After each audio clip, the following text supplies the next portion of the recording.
मी जेव्हा 10वीत होतो ना, तेव्हा घरचे म्हणायचे, "चांगला अभ्यास कर, 10वी पास हो, नंतर लाईफ सेट." तसंच 12वीला म्हणाले, "चांगला अभ्यास कर, 12वी पास कर, लाईफ सेट." आणि नंतर पुढेही तेच झालं. कारण एक काळ असा होता, की भारतात प्रत्येक घरात एकच सल्ला दिला जायचा, "मुलाला आय-टी मध्ये टाका, आयुष्य सेट होईल." कॉम्प्युटर इंजिनिअरिंग म्हणजे मोठा पगार, मल्टीनॅशनल कंपनी म्हणजे परदेशात जाण्याचं स्वप्न आणि कोडिंग म्हणजे यशाची गुरुकिल्ली. पण जर का मी तुम्हाला असं सांगितलं, की आत्ता म्हणजे 2026-27 या आर्थिक वर्षात पहिल्यांदाच भारतात सर्वाधिक पगारवाढ देणारा सेक्टर आय-टी नसून मॅन्युफॅक्चरिंग आणि इंजिनिअरिंग असणार आहे, तर काय होईल? हा केवळ एका उद्योगाचा बदल नाही, तर भारताच्या अर्थव्यवस्थेत सुरू झालेल्या एका नव्या पर्वाचा संकेत आहे. आणि विशेष म्हणजे या बदलाचा सर्वात मोठा फायदा होणाऱ्या शहरांमध्ये आपलं पुणे शहरही आहे. मग नेमकं काय बदललंय? आय-टी सेक्टरचा वेग कमी झालाय का?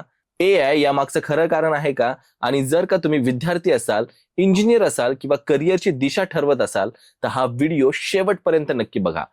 कारण मी सांगत असणारी आजची माहिती तुमच्या करिअरची पुढची 10 वर्ष वाचवू शकतात. नमस्कार, मी विशाल विठ्ठल आणि तुम्ही पाहताय सॉर्ट आउट. काही दिवसांपूर्वी ना टीम लीज सर्व्हिसेसने 2026-27 या आर्थिक वर्षासाठी भारतातील सॅलरी इन्क्रिमेंट ट्रेंडवर एक सविस्तर अहवाल प्रसिद्ध केला होता. या अहवालातील सर्वात मोठी बातमी म्हणजे अनेक वर्ष देशात सर्वाधिक आकर्षक मानल्या गेलेल्या आय-टी क्षेत्राला यावेळी मॅन्युफॅक्चरिंग आणि इंजिनिअरिंग क्षेत्राने पगारवाढीच्या बाबतीत मागे टाकण्याची शक्यता व्यक्त करण्यात आली आहे. आता रिपोर्ट्सनुसार देशातील सरासरी पगारवाढ 7.9% वाढत जात जवळपास 9.4% जाऊ शकते. मात्र इंजिनिअरिंग आणि मॅन्युफॅक्चरिंग क्षेत्रात ही वाढ सरासरी 9.9% राहण्याचा अंदाज आहे. तर आय-टी क्षेत्रासाठी 9.8% आणि फायनान्स क्षेत्रासाठी 9.5% वाढ अपेक्षित आहे. आकड्यांमधील हा फरक आपणास छोटा वाटू शकतो, पण उद्योग विश्वात काही दशांश टक्क्यांचाही अर्थ हजारो कोटी रुपयांची गुंतवणूक आणि लाखो रोजगारांच्या संधी असा असतो. आता आपणास प्रश्न असा पडतो, की गेली 2 दशके भारताच्या अर्थव्यवस्थेवर राज्य करणाऱ्या आय-टी क्षेत्राचा वेग अचानक कमी का बरं झाला असेल? यामागे अनेक कारणं आहेत. सर्वात मोठं कारण म्हणजे आर्टिफिशियल इंटेलिजन्स म्हणजेच एआय. अनेक कंपन्या आता रुटीन कोडिंग, टेस्टिंग आणि बेसिक सॉफ्टवेअर सपोर्टसाठी एआयचा वापर करू लागल्या आहेत. त्यामुळे एंट्री लेवल भरतीचा वेग कमी झालेला आहे. दुसरं कारण म्हणजे जागतिक आर्थिक मंदीमुळे अनेक आंतरराष्ट्रीय आय-टी कंपन्यांनी हायरिंग कमी केलेलं आहे. त्यामुळे आय-टी क्षेत्र संपलं आहे का? असं अजिबात नाही, पण त्याचा वेग आता निश्चितच कमी झालेला आहे. दुसरीकडे आपण मॅन्युफॅक्चरिंग आणि इंजिनिअरिंग क्षेत्राकडे पाहिलं तर चित्र वेगळं दिसतं. गेल्या काही वर्षात भारत सरकारच्या make in India, production linked incentive म्हणजेच PLI scheme, semiconductor mission, defence manufacturing आणि इलेक्ट्रिकल व्हेकल मॅन्युफॅक्चरिंग सारख्या मोठ्या उपक्रमांमुळे भारतात मोठ्या प्रमाणावर कारखाने आणि उत्पादन प्रकल्प उभे राहत आहेत.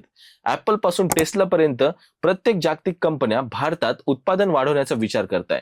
परिणामी mechanical engineers, project engineers, site engineers, automation experts, robotics professionals आणि मॅन्युफॅक्चरिंग स्पेशालिस्ट्स यांची मागणी झपाट्याने वाढत चालली आहे.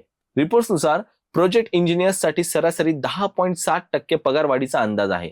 त्यामुळे EHS ऑफिसर्स आणि साईट इंजिनियर्ससाठी जवळपास 10.1%, तर मेकॅनिकल डिझाईन इंजिनियर्ससाठी सुमारे 9.9% वाढ अपेक्षित आहे. मात्र आजच्या काळात केवळ कोर इंजिनिअरिंग पुरेसे राहिलेले नाही. CAD, data analytics, automation, AI tools, digital manufacturing आणि इंडस्ट्री 4.0 सारखे स्किल्स ज्याच्याकडे आहेत ना, त्यांनाच कंपन्या अधिक महत्त्व देणार आहेत. आता शहरांबद्दल बोलायचं झालं ना, तर सर्वाधिक अपेक्षित पगारवाढीमध्ये गुरुग्राम 10.9%सह पहिल्या क्रमांकावर आहे.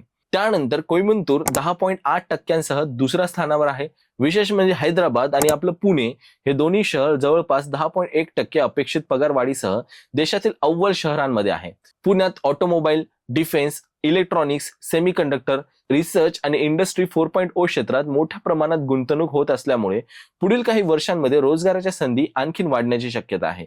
पण या सगळ्यातून सर्वात महत्त्वाचा प्रश्न असा आहे, की आता विद्यार्थ्यांनी आणि नोकरी करणाऱ्यांनी काय करावं? उत्तर अगदी स्पष्ट आहे. एका सेक्टरवर अवलंबून राहण्याचा काळ आता संपत चाललेला आहे. जर का तुम्ही आय-टी मध्ये असाल तर एआय आणि क्लाउड सारख्या तंत्रज्ञानात स्वतःला अपडेट करा आणि ते गरजेचं आहे. जर का तुम्ही इंजिनिअरिंग मध्ये असाल तर ऑटोमेशन, रोबोटिक्स, EV, सेमीकंडक्टर आणि स्मार्ट मॅन्युफॅक्चरिंग या सगळ्या क्षेत्रांकडे गंभीरपणे पाहण्याची आता वेळ आली आहे. कारण भविष्यात नोकऱ्या केवळ पदवीवर नाही तर स्किलवर मिळणार आहेत. म्हणून या रिपोर्टनुसार एक गोष्ट मात्र नक्की स्पष्ट होते की IT संपलेलं नाही, पण भारताची पुढची मोठी संधी आता IT मध्ये राहिलेली नाही. भारताची अर्थव्यवस्था सर्व्हिसेस पासून मॅन्युफॅक्चरिंग पॉवर हाऊस बनवण्याच्या दिशेने वाटचाल करत आहे. आणि जर हा बदल तुम्ही वेळेत ओळखलात ना, तरच पुढचं दशक तुमच्यासाठी मोठ्या संधी घेऊन येऊ शकतं.